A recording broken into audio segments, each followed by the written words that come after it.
How to overlay a video in InShot. Now, in order to do this, you just simply need to open your InShot application, and after opening the InShot application, just simply open any of the edits that you have or create a new one. I am opening this draft. Now, in order to overlay a video in the edit, you just simply need to scroll into this toolbar. Then you will get to see the option of PIP in here.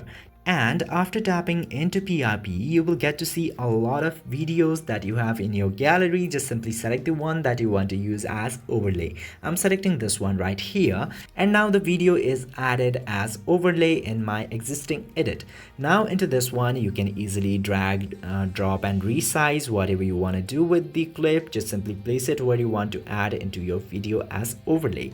Now this is how you do it. It is very easy. I hope you understood the process. If you did, don't forget to hit that subscribe button. Thank you for watching.